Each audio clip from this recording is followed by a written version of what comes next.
Bon dia! En aquest segon vídeo continuarem parlant de quins comandaments ens són interessants a nosaltres per fer servir a la terminal del Linux. Havíem vist com canviar de directori, com veure el que tenim en el directori i com veure en quin directori estem treballant. En aquest vídeo veurem com crear un directori nou, com esborrar-lo, com crear un fitxer nou i com esborrar-lo també. Anem a veure com ho fem. Tornem a estar en el nostre sistema operatiu de Raspberry, en el nostre escriptori, obriré la terminal i, si ens en recordem, la terminal per defecte ens porta en el directori més fonamental del nostre usuari, sí? Recordem que el nostre usuari és el pi. Llavors, si veiem a quins directoris puc anar des d'aquí, me n'aniré, per exemple, al desktop. En aquest directori és el que veiem aquí de fons, tinc dues carpetes, sí? Arduino i Python. Si llisto els continguts, veiem que estan d'acord la terminal i l'escriptori. I el que faré ara aquí serà fer una nova carpeta, un nou directori, que li diré test, per exemple. El comandament per crear un directori nou és aquest mkdir, que vol dir make directory. I ha d'anar seguit del nom del directori que jo em vull inventar, que li diré test, per exemple. Fixeu-vos, ens acaba d'aparèixer ara aquí el nou directori. Si vull entrar en aquest directori que he fet, utilitzaré el comandament cd, sí? Change directory, i evidentment aquest nou directori està buit. Si jo ara vull fer un document, anem a crear per exemple un fitxer de text, hi ha diverses maneres de com fer-ho. Farem servir la més fàcil, el comandament touch, i touch ha d'anar seguit del nom del fitxer que jo vull crear, sí? Diguem-li, per exemple, file.text, d'acord?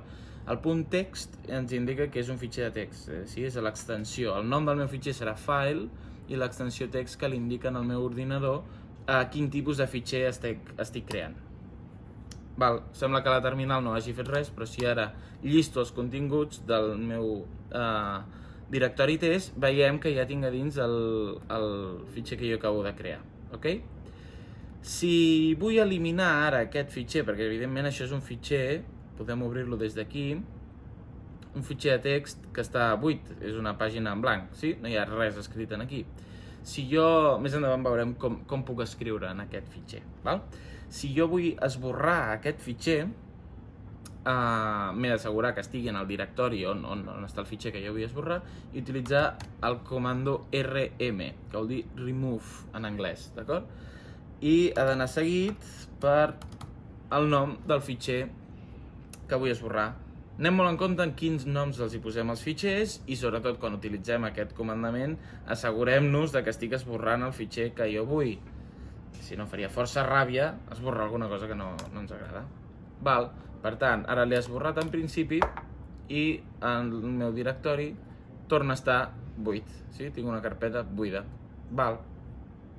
Imaginem que jo ara vull esborrar aquest directori test que he fet. Primer de tot, me n'hauria d'anar en el directori superior, és a dir, hauria de tornar al desktop. Recordem que per tornar un directori enrere era change directory . Ara fixeu-vos que si faig l'ls tinc aquí el directori que jo vull esborrar.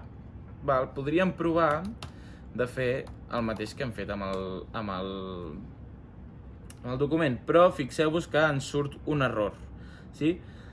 Per esborrar els directoris no només li hem de dir remove, sinó que li hem de dir que remove recursively, que es diu en anglès. Llavors hem d'afegir-li això, que és una flag que li passem en el nostre comando. Molts comandaments de la terminal li podem posar opcions extres. Les opcions extres sempre aniran guionet i una lletra, que dependrà del comandament i de l'opció extra que nosaltres li vulguem afegir.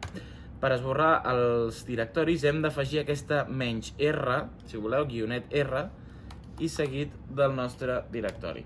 I ara sí, ja ens l'ha pogut esborrar. Per tant, en aquest vídeo hem vist com poder crear directoris i esborrar-los, crear fitxers, esborrar-los. Els directoris els crearé amb el comandament make dir els fitxers amb un touch i afegint sobretot l'extensió al fitxer. Veurem després més endavant altres maneres de crear els fitxers i d'omplir-los de contingut. Si vull esborrar el fitxer, amb el comando rm ja en tenim prou. Si vull esborrar un directori, he de fer rm-r. Ok?